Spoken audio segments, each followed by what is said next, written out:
In this lecture, we're going to be introduced to the concepts of the microscopic anatomy of muscles. So let's start off with the properties of muscle tissue. First of all, we have excitability and irritability, which is the ability to receive and respond to a stimulus, usually in the form of a nerve impulse or action potential. The second property of muscle tissue is that of contractility. This is the actual work that is done, where a muscle will shorten when stimulated. So when it is excited or irritated, if you will, by an action potential, it shortens, and that is the way that a muscle does its work. Now, a skeletal muscle will shorten to about 70% of its length, or it can shorten to about 70% of its length, but a smooth muscle can shorten to about 50% of its length. And then the third property of muscle tissue is that of extensibility, the ability to stretch or extend even beyond resting length. A smooth muscle can extend to 150% of its resting length, and a skeletal muscle can extend to 120% of its resting length. And it's important to be able to extend because muscles need to be able to have some flexibility as far as if they are stretched. They need to be able to do so without damage. And the last property of muscle tissue is that of elasticity. After a muscle is extended, it can recoil and resume its resting length after it has been stretched. So when we take a look at a microscopic view of skeletal muscle, or of muscle in general, I should say, you're always going to find that it is heavily innervated and it is heavily vascularized. So it has a lot of nervous innervation and it has a great deal of blood supply. We're actually looking at the blood supply here, the capillaries that extend between the cells of the muscle. So each muscle is going to be served by one nerve, one artery, and one or more veins. And all of these will enter through sort of the central part of the muscle or the belly of the muscle and will then branch from there, and you can see some of the branching here. So even though it seems as though it is only served by one thing, it actually has a lot of branching. So there's a lot of innervation, a lot of vascularity. Now when we take a look at a muscle, if we can measure from the outside of a muscle, we can actually measure muscle contractions from the outside. When a muscle is actually contracting, we can measure that contraction by putting electrodes directly on the muscle. If we locate them in the right place, we will start to see in a myogram recording, we will start to see the resulting measurement of that muscle contraction in the form of tiny little blips called excitatory junction potentials, or EJPs, excitatory junction potentials. So these little blips, all of these little things that we're looking at here, this kind of mass of blips here, this represents a muscle contraction. In this case, the muscle contraction of the flexors of this cat that is walking in a treadmill. And here we are looking at the muscle contraction of the extensors. But each of these little blips represents an excitatory junction potential. Now, this is taken from my thesis. I just want you to concentrate on these two pictures here. What I'm doing in this case is I'm measuring two things. I'm recording directly from a neuron, and I'm recording directly from a muscle that the neuron innervates. So this neuron is called B123, the muscle is called the supramedial radicule tensor muscle.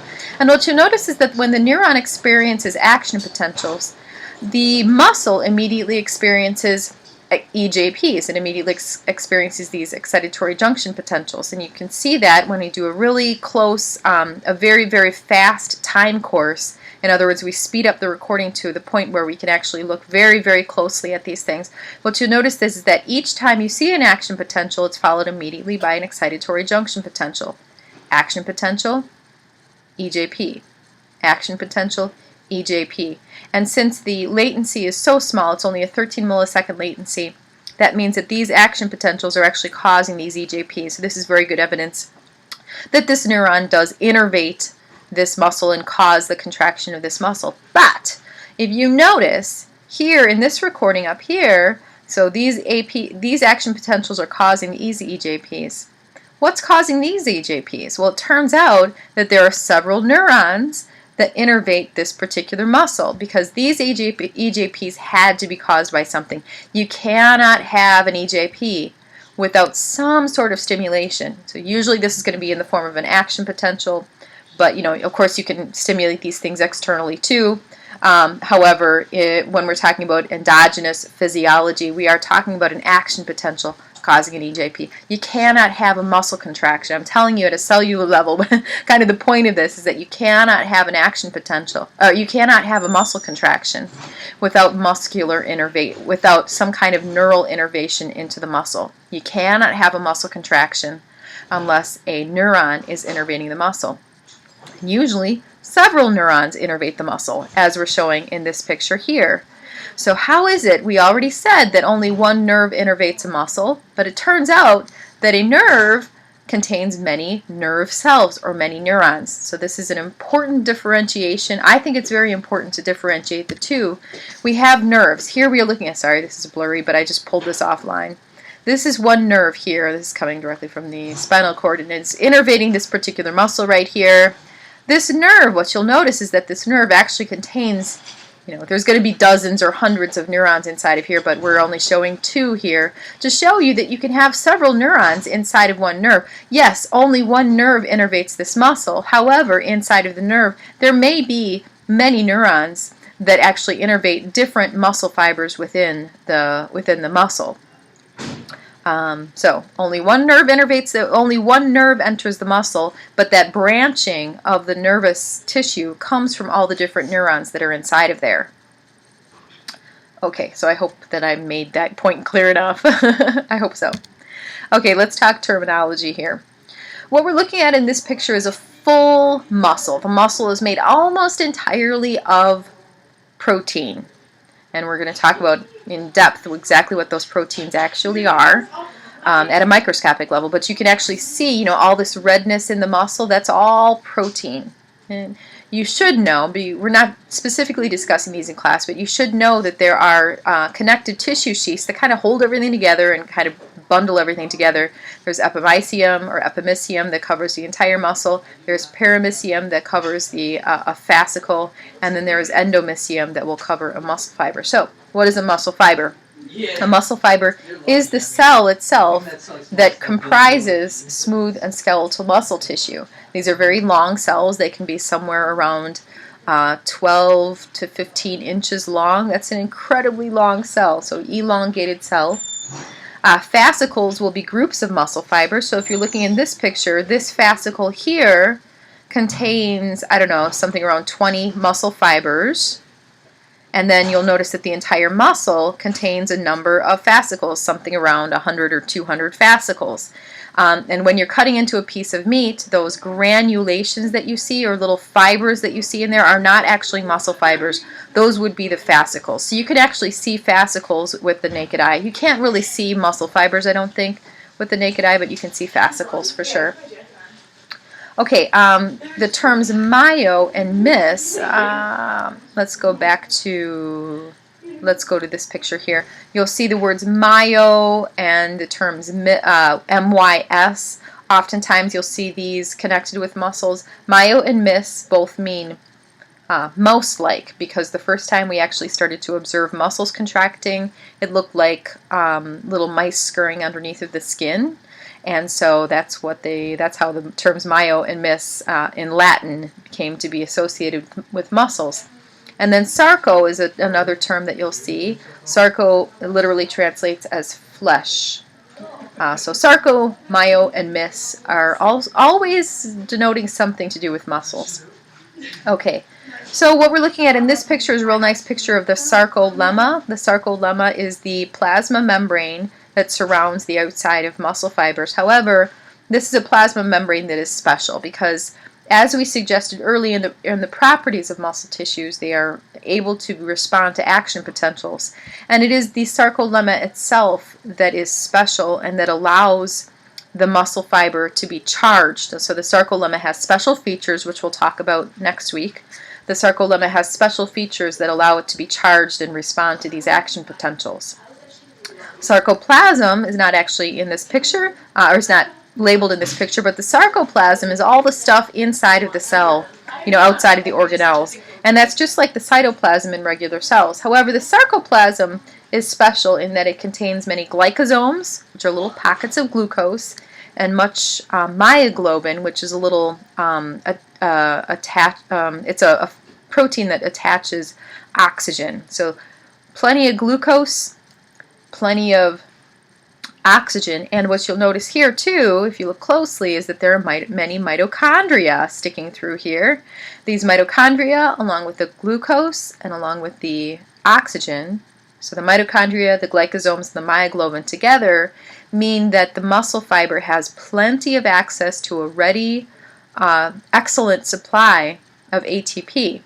When you put glucose together with oxygen inside of mitochondria, you can actually create 32 something like 32 or 34 molecules of ATP from a single molecule of glucose, and that is incredibly efficient. It's an incredibly efficient way to produce energy. So energy is really important to muscle fibers. They need to have that ready access to lots and lots of ATP in order to be able to produce muscle contractions. Very important. It's probably the thirstiest tissue of our body is muscles.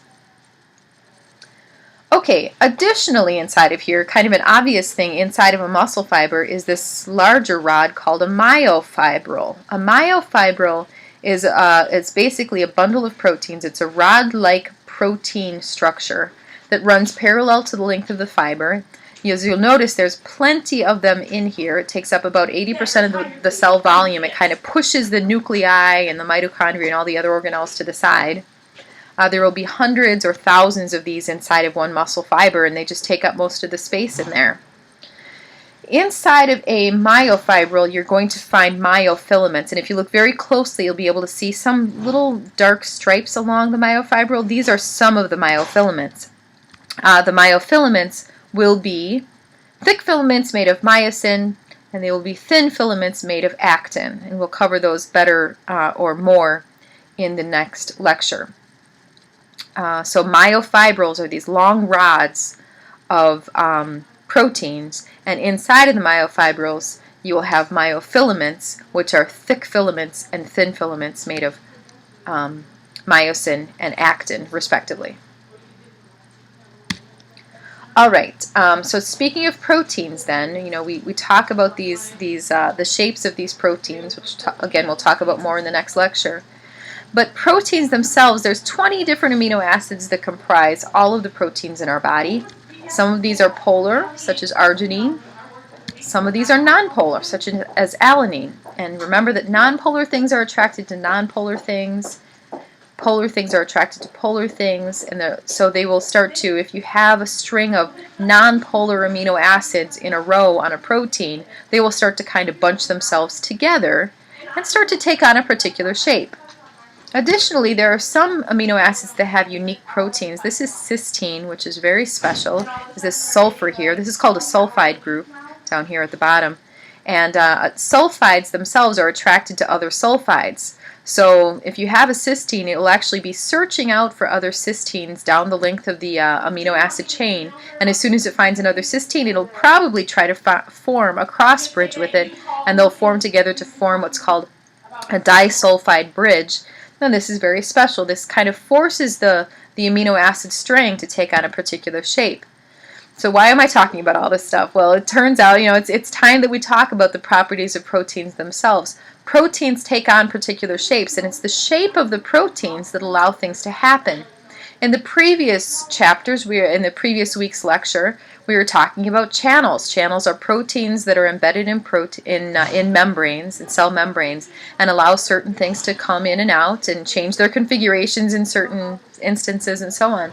And all of these things are due to the shape of the protein itself, and the shape is extremely important.